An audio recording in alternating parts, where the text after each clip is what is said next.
Tala falava I le nei foi vaenga o telefou o le si ufonga o le laumua. O le talamua ua whaailoa le minsta o le ati nae o tulisi e New Zealand ia ni swinga te tele o le awhaia mo le fia whaale leia atili o le nei ati nae le lumanae.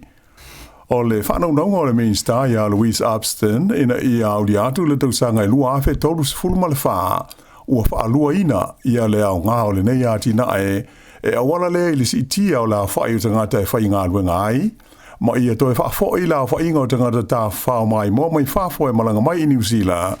Ina ia toi maua le tūlanga le sa iai le tausanga I lua afe se fulu ma le iwa. Whaalia le min style ne vai aso o lo taun whai ina ia una ia pēr ngā luenga e whaatou sina mai ai tangata mai whaafo e malanga asi si mai I New Zealand. Mai mo mi ai ni swinga de tele I awala ma whainga ina ia mwhai ai o na taunu ia lea fuafuanga. O loo mana o le whainga malo o loo tu nei le foe ina ia o I le tolu tesi ma le valu iwa miliona le a whainga o tulisi e malanga mai I New Zealand I le tausanga asau nei lua afe luas huruma le ono. O whamaunga la ta mai ua atangi ai e tusa ma le tolu tesi ma le tolu wha miliona le a whainga o tulisi mai whafo sa malanga mai I New Zealand I le tausanga lea na wha uma yase tema o le tausanga nei. E te le ia sa whai ngā tupe ua universi e le whai ngā malo I le ati na ele nei e au fia I le fitu sa 4 miliona Tala mo Paul Kalame wha apitoa mo tangata tā whao mai moa ma le wha alelei ai o no whanga e asia tu iai ai SCI ia le isi luas 4 miliona Tala sa whaamatu atu I le official tulisi po le Tourism New Zealand mo le whaato sina ina mai o tangata tā whao mai moa mai whafo. Sa ilonga o na pisi le vaenga o le tinei mu po le fens I Aukilani le asonga fua I le tali atu le I wala au mo se fesosani mai a inga ma tangata sa hawha ina o la tu whale I matangi malo losi ma tibunga ia ua whapea na fia tuai ma isi vaenga o le motu I matu o New Zealand ai whapea ma le vaenga I matu o le talawhatai C4 po o le West Coast o le motu I Saute. Ta ua mai e se sui o le fans o le tele o ainga na mo mia se fesoswani e iai lea I le pitanu o Pukeko he whapea ma Papakura ia sa tele ni la au na paa ma wha lenga inai ia waia e le tise. E le ngata I lea ai se whale I le pitanu o le Hillsborough na le lea ese le taualunga ma sala lawa I lunga o le ala tele. E tā ane le tūlai tolu I le fiafio le asungofua navi ua tāpunia ia le awara lau papatele o Aukilani po le Auckland Harbour Bridge ona o whaaiteteenga I le malolo losi o Savili. Peitai sa toi de Tala ia le ala lau papa I le fiafio le asungofua mo fe malanga inga o Tamale ai sa whautua ina ave Tamale ina ia whaaitetee ona o loo wha malo si e pēla puta inga o matangi malolo losi mo Aukilani. Whailo mai fo I le ofisa o le tau le Met Service o Savili tō whātau tau e o I le se lau lua se 4 kilomita le sao I le tūlā e a awhia tu malo e pei o le Waikato whapea le o ngā te tonu o le motu I mātū ma le whaasolo ifo I Taranaki whapea le Manawatu, Cavity Coast a tohai ma le Coromandel Peninsula. Ua wha maluina hoi la pata inga lanu moli mo matangi malolosi mo le Marlborough Sounds, whapea Nelson mo le West Coast, I matu o le maunga o le Aoraki Mount Cook. O ia winga wha le tono le tau, sa tau fia I le tele o malanga wha atulanga ina wha alalo I Aukilani I le asoa nafi. Sa fia I le tulanga malanga le au nanga I le Pine Harbour, ai whapea malanga ngā iatu I le motu o Waiheke ma le Gulf Harbour. Whairo mai fo I le kompania le Power Co le tele o ainga na motu sia le latu e le tise e awhi ai le toru se lau fitus fruli mo whale I le pitonu o Carterton ma leisi se lau malivo whale I Horopito. Peita ai Sāmoa whai ona toi whaola le ele tise na motu sia I nu ue awhi ai le Kennedy Bay whapea I a mata ma te aroha. Ai o isi vaenga sa motu si ai le pawa o ni pitanu I Northland whapea I a Kaiwaka ma manga whai. Whailo mai fo I le pulenga I le ai o Taranga ua toro pō ia ni por kalame te tele se lima sa whaatu langa mo le so lulu o le New Year's Eve, ona o winga lolo wa ma le whaale tonu o le tau o iai.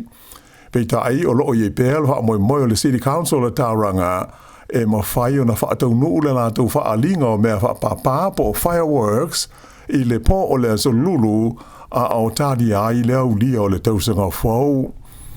E whia ngai le motu i mātū ma ti munga ma mawha a tō ma matangi mālo losi la so navi ma le pō ai lipo tia mai sa mā tele a ina lelei ma tō a mā lia winga le tau i le motu i saute ai mai se i le West Coast wha pe ai ma Fiordland. O whautua ina mai fo i tangata whea malanga i lungo a wala tele ina ia whautangia tu langa whaale tonu o loo iai le tau e fua iai whewa inga i le nei fo iaso ma le whaasolo atu ina iaso o loo tu toi o le nei tu sanga. O loo tumo peo na le aise tasi e maliu ona o se whaale vele lave tau ta vale i le vai taimi le nei o aso malo lo o le kirisimasi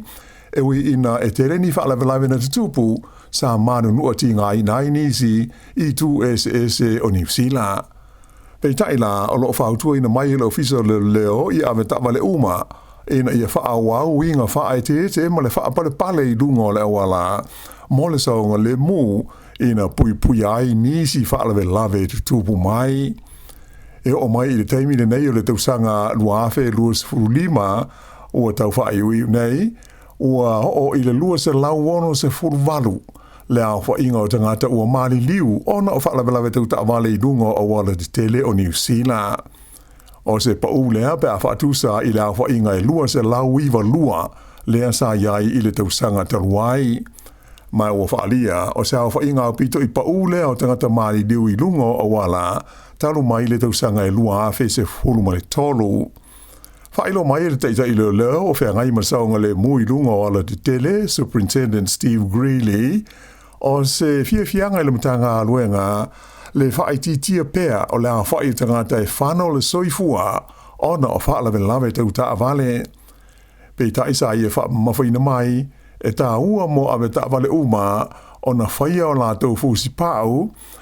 mo le saonga le mu ia ato ai foi mapu lo o le saonga le mu mo tangata ia ti e wilafi ia au foi le tangofia ia le foi audio le tamale pe a foi faswa va ma ia le faonga ina le telefoni a ave ia le tamale ma ia mautinoa o lo tala fe ngai le sao le tamale ma tu langa o ia le tau fa pe le awala ta ua fo ele li ta ile leo le fa no le mtanga luenga ina ia saunga le mu ma tau nuu manuia fa inga malanga uma i ainga ma no foanga e fa mo i ai i le nei vai taimi o aso malolo. Ua whailo mai le vai aso le nei le malo le tu inatu leo se vai ngā tupe e fitu se furu lima ave Tala e lango ina ai por kalame fa le o onga mo tangata ia ngā rulue i le sele ina o furu o mamoe po sharers. Peita ai e manatu whaalapu tonga o lo fina wina le aia de taua meola, le Animal Rights Advocates,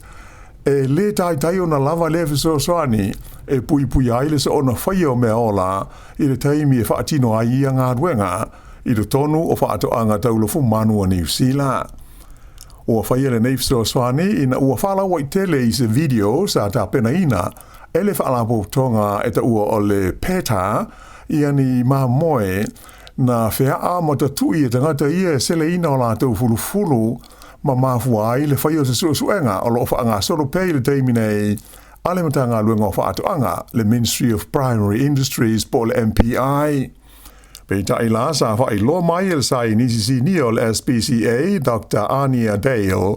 o se tūlanga whaano no tele pe a whai una pau leo le taliatu o le maa lo ma lau whai whaatoanga i le nei mata opu. Na ia ta ua o le o siliatu i le tausanga atoa, ta alua na whala wa i tele mai le lipoti le nei o le suenga sa whaia a le peta i le nei mata upu, mai o le tūlanga mauti no lava e matua te le lava ma tele i ani awa onga e mo o mia o na whaia mo la tau e whaatino ina ia i tu a inga o ngā luenga,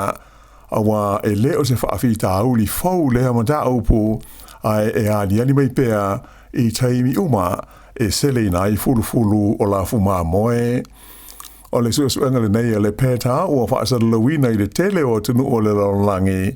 mai o se tūlanga o whaaluma I nai le whainga malo ai maise o la taua a fia I la tina e o le wool po o le fulufulu o ma moe. O talo sia e la taua pulea ma wa aia ma lae ma no fuanga ia ma sani ma fia tangata e taha whao ma piai I taimi o aso malo lo. O le ala ma tau wheo rolo winga o le tau I le taimi o aso malo lo le tau sanga fau I le whai unga o le vai aso. Pe ona sila fia zai longa na whai na se vaenga telo le motu I matu I le songa fua ma le wha solo mai ai le nei fo I aso ona o winga lolo wa ma le wha le tono o le tau. Sai longa na whai nai ta whaonga ma malo longa le to telo tangata ma tele ina motu si ai le eletise ma pa uwaila au I lunga o wala a toma whale mai longa o na pisi ai le vaenga o mu ma wha le lave wha fusei po le fans.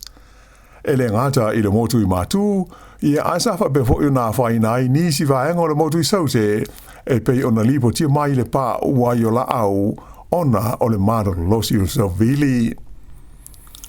E se laurua se furu la whai o le pasese a se meli la o pasese Australia e ngo o le Coral Adventurer lea na tu ia I se a au inga te whanau le tunu o Papua New Guinea I le whai unga le vai aso na te nei. O se lipoti mai le 7 News na ta uai whapea o le nei whalawalawe na tupu I le tai au le stona ai pe tu sa ma le toru se furu kilomita le mamao mai I le ai o lei. O lona lua lea o ai te tele o lea tunu ule nei o Papua New Guinea. Whailo mai le company o le Coral Expeditions lea e whaafoina le meri le o pasese le nei. O lo o saunga le mu uma le pasese e au fiai tangata e to avalu se fulu mai au se talia ma New Zealand. Whapea ma le au waa e to wha se fulu ma le tolu. Tupu mai le nei whaalawelawe ai whaato a lua masina. Taro no maliu se tasi o le pasese sa malangai I le meri lava le nei I le taimi o se tāwhaunga I se tasi o motu I le au ta ua fo le nei o Australia o le Great Barrier Reef. O se unua isu suenga o le whaalawelawe le nei Papua New Guinea na ta ua mai ai e le o iai se vaenga tele o whaale tonu o le meli ai e mana o mia pēr le whaia iai o nisi sa I linga I le tino le waa ai fa pe ai mali si manga I le vaenga o le sami na tupu ai le whaalawelawe e le maua le matanga luenga o le saunga le mui le sami le malo Australia ia se vala au mo se so sani mai le meli le nei le Coral Adventurer ai na ta ua mai o lono fo sauni la tau e so soniatu I le malo Papua New Guinea pe a whai mana o mia. O le meri la o pasese le nei sa iai I sa malanga whaatulanga ina anga ia tu I le tu malo e ngo o le Madang Province whape ai ma le waitawe tele fo le nei o le Sepik River o Papua New Guinea I le taimi na tu ai I le au. O se li poti le tamai nei na ta uai whapea o pasese uma le meli o le a avesea mai le waa o na toe malanga lea e fo I o la tu tunu I ni waa lele. Uala pata ia tangata o Australia ina ia tapena ma sauni mo se a wha malosi o le Teropika o lo anga iana I le talawhatai o Australia C4 a to ai maniti munga mamafa o le a awhi ai le tu I matu C4 o le setete o Queensland. O le wha lea ua whaingoina o Cyclone Hayley na iai lea tu sa ma le 5 kilomita I matu C4 le nu o Broome I le pō ano pō. Mai ana whaalia mai e le ofisa o le tau o le afa solo ina malosi ia lea wha ma ve ai ma wha vaenga lona lua po le category 2 I le awa uli o le songa fua a sau. O ave malolosi o le nei wha o le ailonga o na wha le tonu ai ia tu langa o le tau I Broome ma le wha solo ane ai I le motu o le Cockatoo Island wha pēr le talawhatai Kimberley I le asalulu po o le stofi o le vaias o nei. Ai o Queensland wala puta ia e sa honi mo ni lolonga mani ta whenga mamafa o le a awhiai ia se vaenga tele o le se tete mai makai a ngai ana I Cairns whape hai ma le anga I atu I le Gulf Country. O lo walo ia le o atu I le fitu se lau milimita o le swa timu o le apa uwai I ia vaenga o Queensland e mafua ona o se vaenga nuk tele o winga lodo wao le tau mai matu I sa sae. E tā longa, e le tamasanga kiti o le Super Smash o lo whaanga solo le teimi nei, ma ta ina le manu malo le awa tamaitai o Wellington le Wellington Blaze, i le lātou tā longa ma le awa tamaitai o Kilani le Auckland Hearts. Fas fuiva ai na malo ai Wellington mai o le tamaitai kapteni a Amelia Kerr, sa i longa lona sao i le malo lona nua le nei o lana au, i le tamasanga o lo whaanga solo o le T20. Se lau mo le ono ai o Amelia na tā, ma mawai ai o Wellington se lau walu se furwha ai lua le pē. O le teimi mumua lea o mawai Amelia Kerr ni ai se lau i le tamusanga le nei o le T20. O le lata mua mastasi o sui o le awa New Zealand le White Ferns o Georgia Plema, na la ua tai nai ai se lau 5 o se matatia lea mo le au o le lau mua. Sa tuli au Kilani ai nei se lau wanu wha o Wellington i le malai o le Basin Reserve nafi, mai na pepe uma ai na o se lau 5 ai na maua, manu mala ai Wellington i lea ta alonga. Tula i mai ei la le au o le lau mua le tūlanga mua le whaasalonga o au o le tamusanga ua lua o lato malo, ia a o whangasalo ai tamusanga le nei le whasenga o tamai tai. Ua whailo mai le malo loa i aloa ia mai vaenga uma o le ta'alonga kiti o stasi o li i ta'alo i longa o le au o le Black Caps a New Zealand. O ia lea o le li a Dark Bracewell, tautas fulima tausanga o le soifua, na mua i whiliwhilia i le au o le tu malo Central Districts i le se fulu vanu o na tausanga, i le taimi sa ave ai ma sui o la o whiliwhilia i lalo des fuluiva tausanga le mātutua a New Zealand.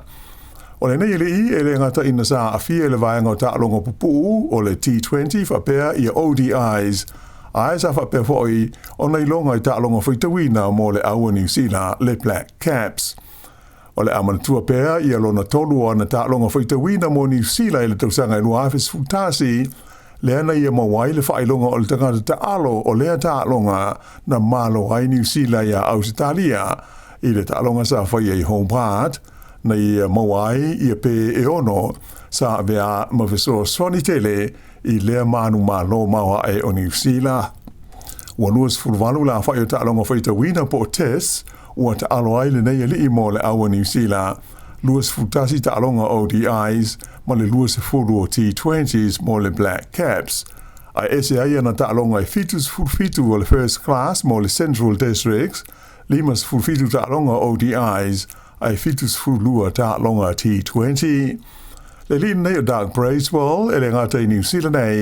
ai sa ta'alo fo'i kiti i Engelani, whapea ai initia ma awhi lika i saute. O ia o stasi o tangata ta'alo to i titi a New Zealand, na au sia le matatia o le whaafe o na aina tā i ta'alonga uma sa ta'alo ai whapea ai fo'i malau fo'i ngai whase lau o ana pe i lana whaatea, o ni matatia mauanga tā i le tala whaasolo pito le nei tā alonga. I tā alonga soka, whaia ina le awali o Wellington le Wellington Phoenix i le la tā alonga ma le Melbourne Victory i me le pone ana nafi. O ai o le tā alonga le malai e mai pāki me le pone e 5 i le tasi, mai na whaalia whapea o se whaia ina mawa e lea o le aule nei le Phoenix i le tā amunusanga soka o le A-League e pei ona whaanga solo ai i le teimi nei. O le whaiunga na o tala fau.